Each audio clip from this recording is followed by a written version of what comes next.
she felt as if that they were all in cahoots. They were all in it together, including when I say all, I mean the managers, the union representatives. It's like the problem was not being resolved. It was always an excuse. She's being told that it's something. It's like when you look at the history and everything that's been going on and what she shared with me, you can clearly see there's a disadvantage going on here. There's an abuse of power. So again, you definitely want to speak up. You want to find a solution, especially if it's impacting your health, whether it's mentally, physically, or emotionally. That's good advice. Yes. Tell us where can we get the book? Where can, if someone wanted to buy the book, where can they get the books? My books are currently available online on Amazon and Barnes & Noble. So you can definitely find them there. A Bully on the School Bus and Sophia Writes to Her Bully. And the website is drmildredpeyton.com. Let's get into some other topics here that are been hitting the news. As a black woman in America, how do you feel that a Puerto Rican singer was singing at the tribute for the Grammys, the Motown tribute for the Grammys? I'm a big TV watcher, but for some reason I happen to turn on the TV at that exact time, so I am fully aware of this. I would have to say I liked it. I liked it in a sense that our country is at a state of so much divisive. We're just so divided right now that I feel that was just, it just spoke volumes. It just showed that we're open and we're being inclusive and we're just demonstrating what diversity looks like. So I just feel like rather than adding fuel to the negativity that's going on right now, I would much rather see that than to just say, oh, that should have never happened. I like it. I don't see anything wrong with it. It was interesting. It was interesting, and I really appreciate that. Okay, wow. You're definitely in the minority. Most of the people I talked to were not happy with that.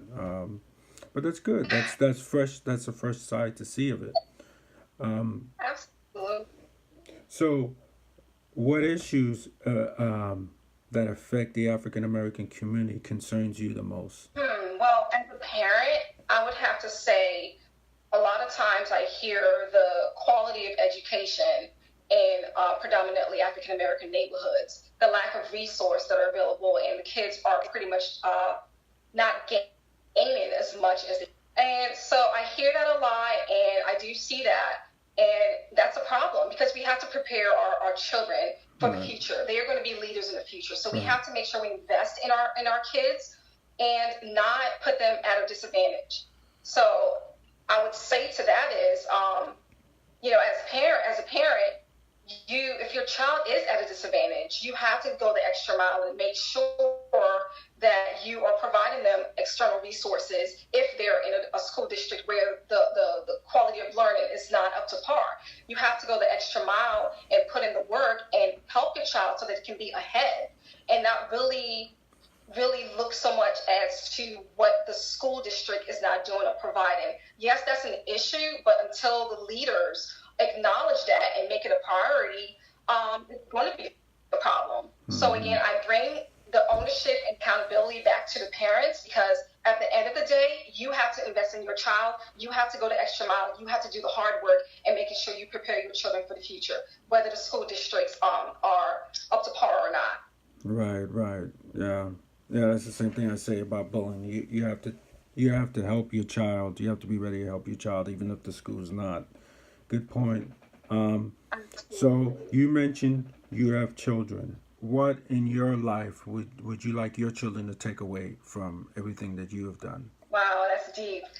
I would love to see a leader that she's someone who is willing, even when the odds might be stacked against her. She is bold and brave enough to want to make a change in an area that she sees is problematic.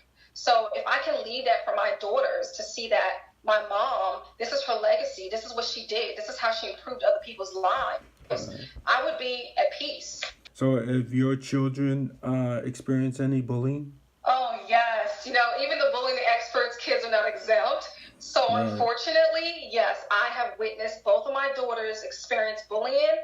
My oldest experienced it in the fourth grade, and my youngest experienced it in the first. Both.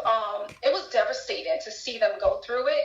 And especially for me, knowing from a professional standpoint and also from a parent trying to be protected, it was hard because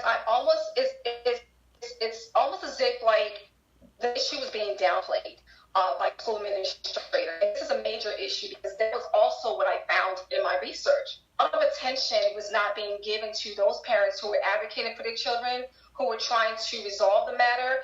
Instead, it's like, we hear you, but the bully is going through this. They have behavioral issues. They're having a hard time making friends. And I understand from a professional standpoint, times when the bully is attacking or targeting their victims, they too are going through a lot of issues. They just are acting that out, taking it out on their peers. However, we cannot ignore the fact that someone is currently hurting, and we need to make sure that stops. So what I find is I got a lot of runaround, and it was more like, okay, we're doing it. But at the same time, it's like while you're going through your protocols, while you're trying to focus on the bully's behavior and where it's coming from, my children are still being attacked. They're still hurting. I mean, it got so bad to the point where my youngest, who's now 8 years old, it was crazy because the teacher had to pull her away and tell the paraeducator or the intern at the time, hey, get her out of the room because the bully was charging at her in the classroom. Now, prior to this, we've made several complaints. I documented everything. The school was fully aware of what was going on. I just kept hearing, we've been looking into it, we're working on it. Yes, he has a lot of behavioral issues, but maybe we could just try to help him. But what about my child who is being physically attacked? She's hearing a lot of inappropriate comments, and she's asking me, Mom, what does that mean? And things that she shouldn't be hearing at her age, at 7 years old at the time. So I just feel that the schools have to take bullying seriously, and they have to do more. They have to do more so that parents don't feel like they're not being heard or they're being hopeless. And a lot of times that's what leads to suicide because students are trying to speak up. They're trying to get the help that they want, that they need. However, it's just being downplayed, and we have to stop that. We have to take it seriously so that we can save more lives, more of a healthy learning environment, so our kids can thrive. Right. Very good points. So, what did you do to make it stop? I definitely advocated consistently for my children's safety and well-being. I provided all my documentations, all the notes I was taking from what my children were telling me, the teachers who were able to follow were confirming. So I had a lot of documentations. I provided that, and I kept saying, this is not good enough. You're taking this very lightly. This has to stop because now my children who love going to school and love being around their peers, all of a sudden they are confused. Should I go to school? Is this going to happen? I'm going to hear this. Is he going to charge at me? I had to make it very clear that this is a serious matter and it has to be addressed immediately. And I put my foot down. And for my youngest daughter, it boiled down to she had to be removed from the class. Now, at first, I was a little upset because she said, "Well, Mom, why should I be removed from the class?" And causing the problem.